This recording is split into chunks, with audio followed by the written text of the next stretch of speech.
Drama की starting में fan linen अपने ऑफिस जा रही होती है, तभी उसे दो कपल्स की आवाज़ सुनाई देती है। जो लोग बातें कर रहे थे कि तुम जाने से पहले मुझे एक और किस दे कर जाओ, वरना हम लोग सेरेमनी के लिए लेट हो जाएंगे, और वैसे भी हमें उन सभी चीज़ों के लिए प्रिपेयर भी तो करना है। अब वो सब बातें सुनकर फैन लिलिन स्माइल करती है और वहाँ से चली जाती है।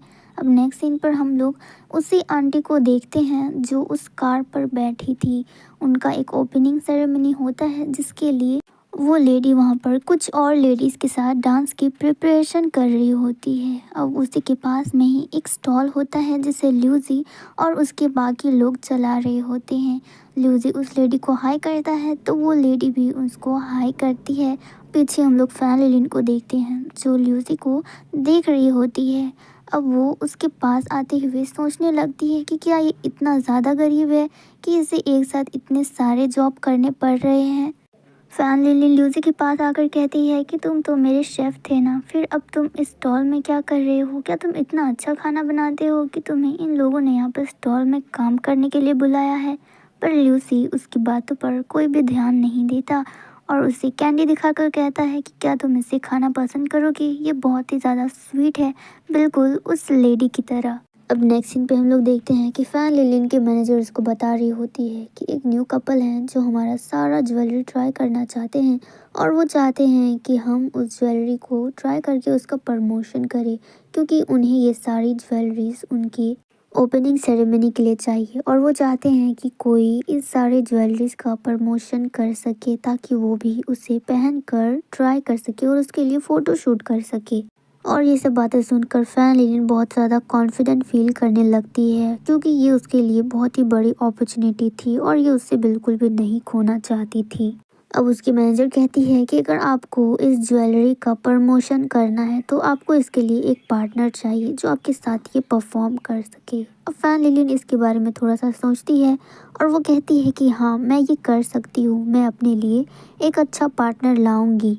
अब नेक्स्ट सीन हम लोग ल्यूजी और फैन लिलिन को देखते हैं, जहाँ पर फैन लिलिन ल्यूजी को मना रही होती है कि तुम्हें मेरे साथ परफॉर्म करना है, ये मेरे लिए एक बहुत ही बड़ी अपॉर्चुनिटी है और मैं इसे बिल्कुल भी नहीं खोना चाहती, तो तुम्हें मेरे साथ मेरी ज्वेलरीज को प्रमोट करना पड़ेगा ताकि वो कपल हमारी ज्वेलरी को अपनी सेरेमनी में यूज़ कर सके। और क्योंकि तुम उस लेडी को बहुत अच्छे से जानते हो तो मुझे पता है कि इसमें हमें फ़ायदा ज़रूर होगा। जिस पर ल्यूसी एग्री कर जाता है और कहता है कि अगर ऐसी बात है तो ठीक है, लेकिन तुम्हें भी एक प्रॉमिस पूरा करना पड़ेगा। जिसके बाद वो फैन लिलिन को एक रिंग पहनाता है और हमें नेक्स्ट सीन दिखाया जाता है जहाँ पर फैन लिलिन और ल्यूसी दोनों ही रेडी हो जाते हैं और फैन लिली ने एक वाइट स्कर्ट टूटू ड्रेस पहना था और जिस पर फैन लिली काफ़ी अच्छी लग रही थी। तो ल्यूसी उससे कॉम्प्लीमेंट देता है कि तुम बहुत ज़्यादा खूबसूरत लग रही हो। तो फैन लिली एक बार अपने ड्रेस की तरफ देखती है और कहती है कि मैं ऐसा बिल्कुल नहीं चाहती थी, ये हमारी प्रॉमिस में बिल्कुल नहीं था कि मुझे यही ड्रेस पहनना है, लेकिन क्योंकि तुमने इसे बीच में ऐड कर दिया था तो मुझे ये वाइट टू ड्रेस पहनना पड़ा। जिस पर ल्यूसी कहता है कि तुम इतनी भी ज़्यादा बुरी नहीं लग रही हो, इसमें तुम अच्छी ही लग रही हो, तो तुम्हें इतनी टेंशन लेने की ज़रूरत नहीं। जिसके बाद ल्यूसी फैन लिलिन से कहता है कि तुम अभी मुझसे लड़ाई करने की कोशिश मत करना, क्योंकि पीछे मिस लिन है और वो हम लोगों को ही देख रही है। अगर तुमने ज़रा सी भी लड़ाई करने की कोशिश की तो उन्हें पता चल जाएगा कि हम दोनों एक फेक कपल्स हैं। इधर हम लोग मिस लिन को देखते हैं जो डांस करके आ रही होती है। अब फैन लिन को भी समझ आ जाता है कि मिस लिन सच में इसी तरफ आ रही है, तो वो ल्यूसी को अपनी तरफ खींचता है और उससे गले लगा लेता है। और उन दोनों को इस तरह एक साथ देखकर मिस लिन काफ़ी ज़्यादा खुश होती है और अपने मन ही मन में सोच रही होती है कि जब मैं इसके पापा से पहली बार मिली थी तब मैंने भी वाइट कलर का स्कर्ट टूटू ड्रेस पहना था और हम लोग भी इसी तरह से लड़ाई झगड़ा करते करते एक साथ हुए थे। ये सब बोलते बोलते मिस लिन वहाँ से आगे बढ़ने लगती है। फिर वो सोचती है कि वो इस मोमेंट को ऐसे नहीं जाने देगी। फिर वो उन दोनों की एक क्यूट सी पिक्चर क्लिक करती है और उन दोनों की रिंग देखकर कहती है कि ये ज्वेलरी बहुत ही ज़्यादा अच्छा लग रहा है, ये तो हमारे 2 दिन की सेरेमनी के लिए बिल्कुल परफेक्ट ज्वेलरी होगा।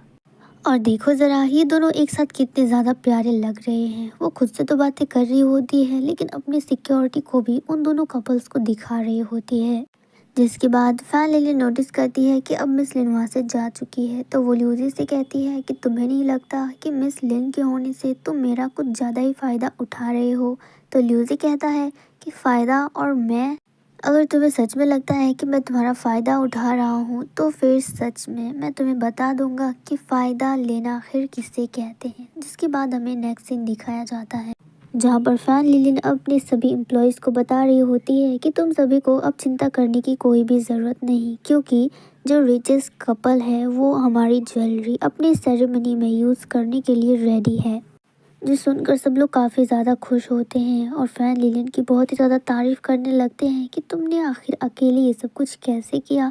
हमें तो काफ़ी ज़्यादा डर लग रहा था कि ये अपॉर्चुनिटी भी हमारे हाथों से चली जाएगी, लेकिन आपने तो ये सब कुछ अकेले ही संभाल लिया। और इसी बात पर सभी लोग फैन लिलिन की बहुत ही ज़्यादा तारीफ़ करने लगते हैं और फैन लिलिन काफ़ी ज़्यादा खुश होती है अपनी तारीफ़ सुनकर। इतने में एक छोटा सा अनाउंसमेंट होता है जहाँ पर फैन लिलिन की मैनेजर कहती है कि ल्यूजी अब हमारी कंपनी के न्यू सेल्स मैनेजर होंगे। जिसके बाद वहाँ पर ल्यूजी आता है और इधर हम लोग फैन लिली को देखते हैं जिसकी शक्ल की पूरी रौनक उड़ जाती है और वो ल्यूजी को एक बहुत ही वियर्ड फेस से देख रही होती है और सोच रही होती है कि ये न्यू सेल्स मैनेजर बनेगा और वो भी इस कंपनी का।